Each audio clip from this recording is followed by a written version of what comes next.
Core of the Bible Podcast number 69, Trusting God Beyond Our Own Lifetime.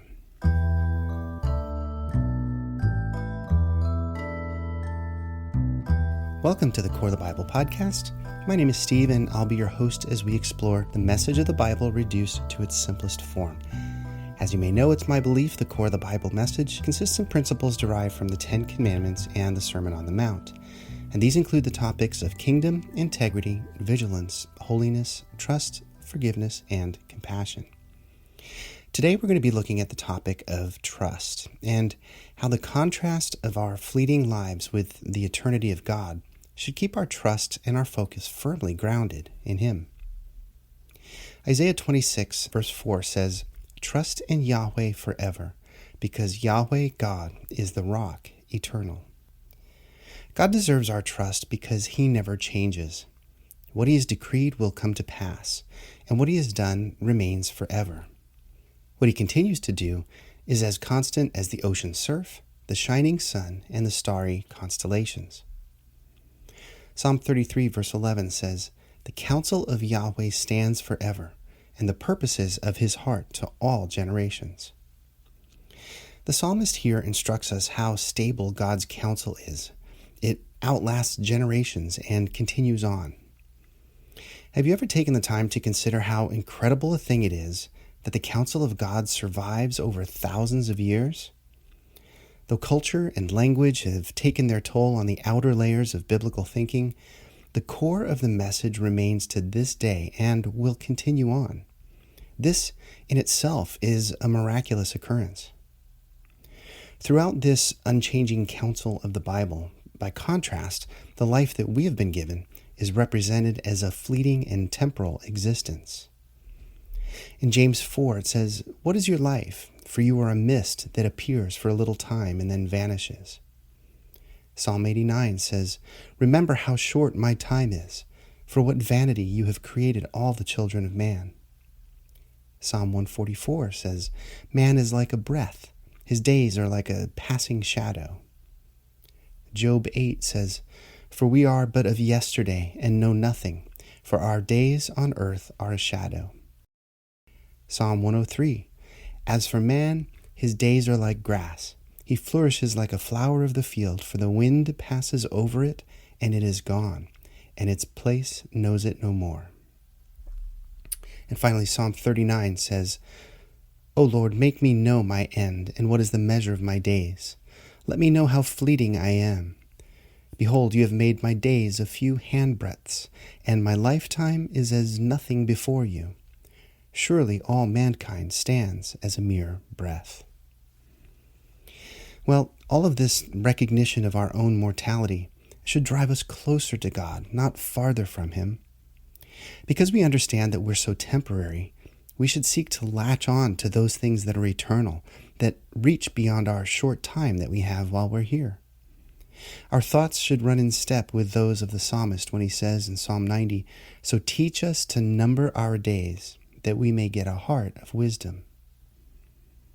You see, when we number our days, we're considering the short time that we have and the vain things that we spend so much time on. Our lives can be unstable and variable as we flit from passion to passing trend.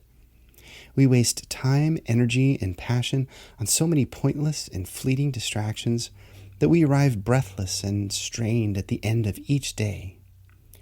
We rave about the most popular people and issues of the day while ranting about the individualized injustice and personal misery.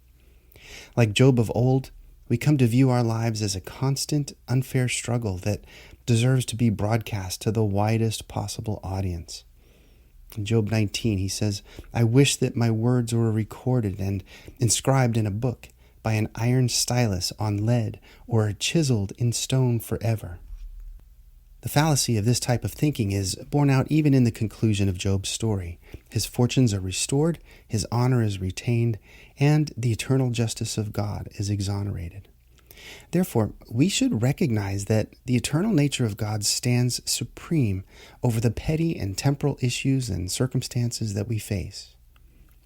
Like Paul, our lives should be molded toward that which is eternal.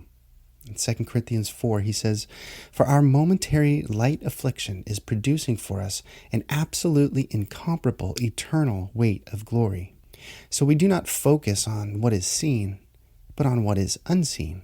For what is seen is temporary, but what is unseen is eternal." When we really pause to consider that God is eternal and we're not, how can we possibly think that our ways are better than His? Have we learned nothing from the natural course of life? How the wisdom of the aged is more stable than the impetuous passion of youth? If this is true in a natural sense, how much more would the one who never changes for all of eternity?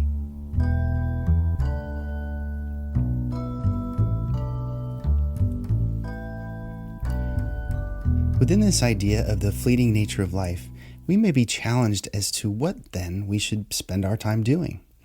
What kind of goals should we set for ourselves when we have such little time to accomplish what we would hope to do? And can we maintain those goals in any sort of consistent manner? As an example, I happen to be an employee of a large national corporation here in America, which sets its goals year by year and quarter by quarter, and those goals are constantly changing. But because of this type of constant change, I find the perpetual stability of God's Word to be of great comfort. I remember reading of some Japanese institutions which have existed for generations who do their best to lay out 500-year goals for their companies. Can you imagine such a thing? In fact, it's said that more than half of the oldest companies in the world are in Japan. As of 2020, there were over 33,000 Japanese companies that were over 100 years old, and there were about 40 companies that were 500 years old. The oldest company in the world is also Japanese. It's a construction company that has been in business for over 1,400 years. Now, a lot of this longevity has to do with the culture of the working class and the mindset of the employees who rarely change jobs. The overarching ideal is for stability of the company through the stability of its employment. Now, by contrast, our American culture has almost the exact opposite mentality. While some institutions have survived for long periods of time, overall, employment stability is rare, if not non-existent. And this lack of stability in employment leads workers to change jobs frequently in order to cope. It's said that the average American worker changes jobs between 12 to 15 times throughout their working lifetime. But what if, as believers, we were to take a lesson from the eternal nature of God and some of this understanding of the Japanese culture by considering objectives in our lives beyond just our lifetimes? Remember Psalm 90, it says, "So teach us to number our days, that we may get a heart of wisdom." So what if we had 500-year goals, not for an earthly company, but for God? Since He is unchanging and eternal, and if we were to line our goals up with His, we could be able to create a solid planning strategy that could extend well into the future. Well, you may say that's impossible because, we don't live to be 500 years old. Well, that's true. But what if we were to consider the impact our life can have beyond even our own lifetime? How would that change what we do each day? Think of the cathedral builders who recognized they were working on a project that would not be completed for decades or even for over 100 years. They worked every day as a link in a chain that they knew could extend beyond their working lifetime. If we had even the slightest inclination that our work would be progressively built upon after our departure, how would that affect the effort and quality we would put forth? I stumbled across a story recently written by Jim Stevens on leadership, where he shares this kind of principle in the context of effective life planning. And he writes the following, quote, he says, "My mentor once asked me for my life plan. I didn't have one. So he made me go home and not come back to work until I had my plan down on paper. After a few days, I returned to work and handed him several pages. And he asked me why my life plan only went 50 years. At that time, I was 27, and I figured that was a pretty good life plan. He said, 'Don't you get anything?' And I was thoroughly confused. He asked, 'Why set goals that only last as long as the body?' He said, 'Don't you realize that you're a spiritual being who has a body? And if that's true, why not set 500-year goals for what will be going on in the world as a result of when you had a body? At the least, he continued, set 100-year goals, figuring that you will leave a wake in this company, your family, your community, and your church, much like a boat leaves a wake behind in the water when it passes. Unquote. Well, I like that imagery of a boat leaving a wake behind it that continues outward behind it. When we can get out of our limited mindset of the most important thing right now to the most important thing to an eternal God, our perspective changes and our scope of influence changes radically. Our life now becomes a life of faith because we're having to rely on others and situations outside of ourselves and strength and wisdom that comes from God. When we consider ways that we can pass the baton of the faith not only to the next generation, but the one beyond that, we restructure the priorities we currently have to affect that end result. Sometimes the biggest way to grow our faith is simply to change our perspective. So as we've seen, the Bible is filled with references to the temporary nature of our lives on this earth. And by looking beyond the scope of our own lifetime, we can see that the God of the Bible is eternal and unchanging. And the more our plans and goals line up with His, the more likely the things and people we are involved with during our time here will carry greater meaning and lasting influence. Ultimately, we're encouraged by the prophet Isaiah to trust in God, if for no other reason than simply because He is eternal. We need to allow God to be God and to recognize that we are not.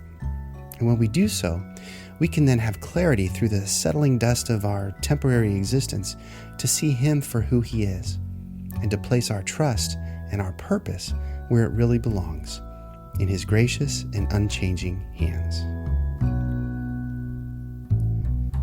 Well, once again, I hope I've been able to provide you some ideas and concepts to meditate on further. If you enjoyed this week's podcast, be sure to visit coreofthebible.org to read daily blog posts on these topics and to find out more about the message of the Bible reduced to its simplest form in the Ten Commandments and the Sermon on the Mount. Do you have questions about today's topic or comments or insights you'd like to share? Feel free to email me at coreofthebible@gmail.com. Thanks for your interest in listening today, and as always, I hope to be invited back into your headphones in another episode to come. Take care.